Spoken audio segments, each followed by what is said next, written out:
You just watched me running. And I know exactly what you thought. She's always been like that. No. 4 years ago, I couldn't kneel down in my own garden without using both hands flat on the ground just to push myself back up.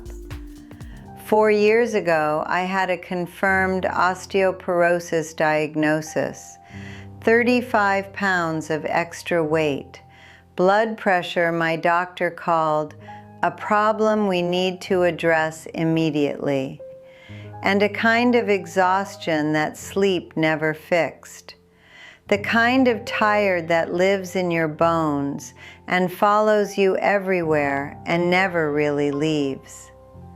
4 years ago, my 6-year-old granddaughter Emma watched me struggling to get up off the floor of my own garden, and she looked at me with those completely honest eyes that only children have, and she asked, "Grandma, does it hurt to be old?"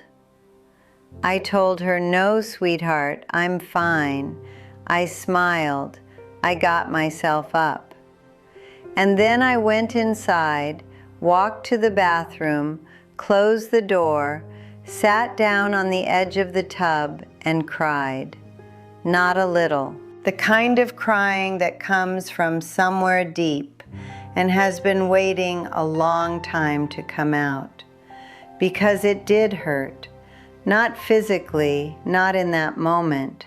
It hurt because a 6-year-old child had just seen something in me that I had been refusing to see in myself for years. She hadn't asked to be cruel. She asked because she loved me and she was worried, and she didn't have the filters yet to hide that worry behind polite words. Children see the truth, and the truth she saw was a grandmother who was disappearing, slowly, the way things do when you stop paying attention to them. I sat on that bathtub edge for a long time, and when I stood up, I had made a decision. My name is Susan Miller.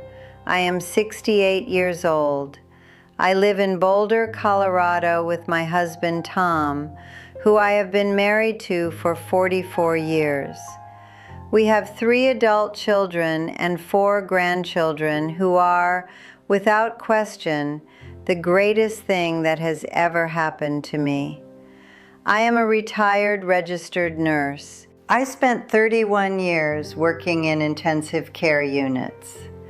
I held the hands of people in the worst moments of their lives. I showed up shift after shift, year after year for strangers, and I gave them everything I had. I say that not to brag. I say it because it is the context for the central failure of my life. I spent 31 years learning how to keep other people alive, and I arrived at 64 years old, having never once applied that same knowledge, that same care to myself. If you are a woman over 60 watching this, I think that sentence just landed somewhere familiar. That quiet guilt of the woman who has given everything to everyone and somewhere along the way fell off her own list entirely. If that's you, I need you to hear this. You are not alone, and it is not too late. I was 64 years old, medically compromised, exhausted, and starting from almost nothing. And I am standing in a park in Boulder at 6 in the morning, having just finished a 4-mile run, feeling better than I felt at 45. Everything I did to get here, I am going to share with you on this channel. All of it, free, without selling you anything. The morning after Emma asked me that question, I woke up at 5:30 and I couldn't go back to sleep. I lay there thinking about one thing. What did I actually want the next 10 years of my life to look like? Not what was expected of me, not what I owed anyone. What did I want? For myself, from my own body, my own days. It was one of the first times I had ever asked myself that question seriously. I had spent so long oriented toward other people's needs that my own felt almost foreign, like a language I had once known and slowly forgotten. So I got out a piece of paper and I wrote down the things I wanted to be able to do. Not fitness goals, real things. I want to get up off the floor without help. I want to walk a trail with my grandchildren without stopping to rest. I want to not be afraid of falling. I want to be in Emma's life for a long time, present, capable, not a worry for her. I want Tom to have a wife who has energy. I want to stop taking blood pressure medication. I want to feel like myself again. I looked at that list for a long time, and then I started researching, and what I found made me angry. The wellness industry marketed to women my age is one of the most cynical spaces I have ever encountered. Supplements with no scientific support. Programs promising to reverse aging and melt belly fat with ancient secrets. Fitness routines designed for 25-year-olds with 60-year-old faces on the thumbnail. Diets that would be impossible to sustain for a woman with a family and a social life and a history of actually enjoying food. I went through all of it, weeks of research, and I kept coming back to my piece of paper and asking, does any of this actually address what is on this list? Almost entirely, no. So I went back to what I knew. 31 years of clinical experience. Basic, well-established, unglamorous science. What the human body actually needs. What genuinely moves the needle for women in their 60s dealing with exactly what I was dealing with. And what I found when I stripped away all the noise was remarkably simple. Not easy, simple. There is a difference, and it matters. 3 lies I was told that turned out to be completely wrong. Lie 1, your body is just declining and that trajectory is fixed. Not true. The research on resistance training and bone density in postmenopausal women is unambiguous. You can not only slow bone loss, but improve it. My own scan at the 2-year mark showed measurable improvement in bone density. My doctor used the word remarkable. I was 66 years old and my bones were getting stronger. Lie 2, you need long, intense workouts to see results. I do not go to a gym. I have never gone to a gym as part of this program. 20 minutes of resistance training 3 times a week, a daily walk, 15 minutes of stretching before bed. That is the entirety of my physical program, not hours. A resistance band, a pair of light dumbbells, and my own 2 feet. Lie 3, results take years. I felt different within 3 weeks. Sleeping better, less joint pain, more energy in the afternoon. At 3 months, my blood pressure had dropped enough that my doctor reduced my medication. At 1 year, I had lost 24 pounds without ever going hungry or counting a single calorie. At 2 years, I ran my first 5K. I was 66 years old. I cried at the finish line. Let me tell you exactly what I did, because this is the part that matters, and I am not going to make you wait for it. The program has 3 pillars. Everything I did fits into one of these 3 categories. Pillar 1 is resistance training. I know that phrase sounds intimidating. I thought it was for bodybuilders and athletes and people with gym memberships. I was wrong. Resistance training is the single most important thing a woman over 60 can do for her long-term health. Not because of how it looks, because of what it does inside the body. It builds and preserves muscle mass, which is directly connected to your metabolism and your ability to perform daily tasks without pain.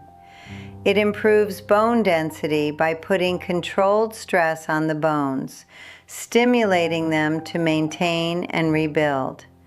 It improves insulin sensitivity and blood sugar regulation. It dramatically reduces the risk of falls, not just by making you stronger, but by improving the coordination that keeps you upright when you stumble. I started with 4 movements: a resistance band squat, a resistance band row, a wall push-up, and a glute bridge on my bedroom floor. 3 sets of 10 repetitions, 18 minutes total. I could not do a full push-up. My squats were shallow because my knees were stiff and my hips were tight. My form was imperfect. Everything was harder than it should have been. And it was still the most important 18 minutes I had spent on myself in 30 years.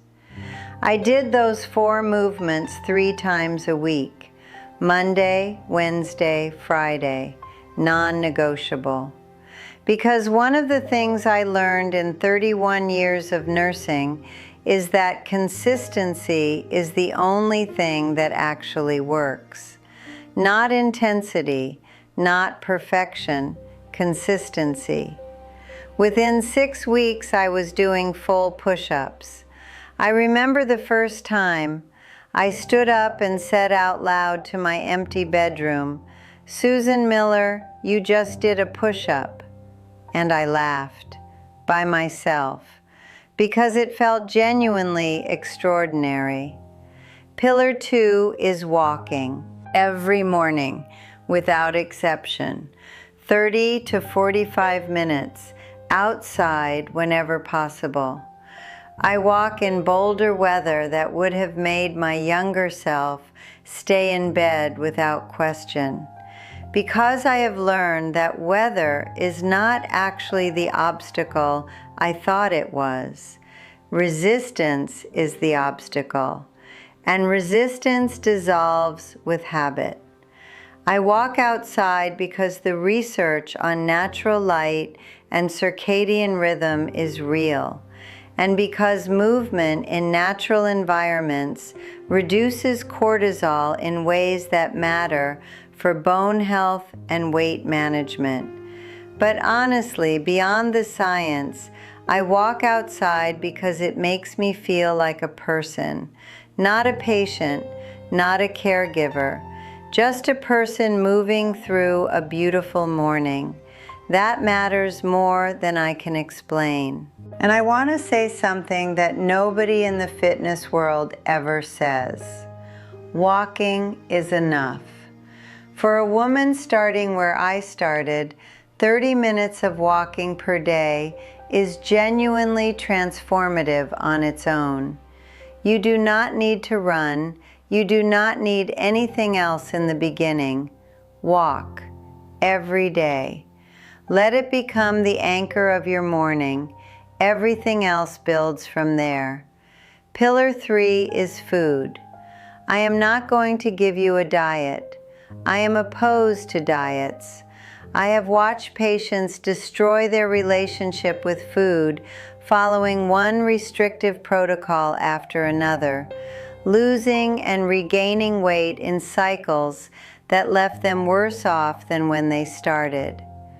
What I changed was 3 things. I started eating protein deliberately at every meal: eggs in the morning, Greek yogurt, chicken, fish, legumes, cottage cheese. A conscious decision at every meal to include a real protein source.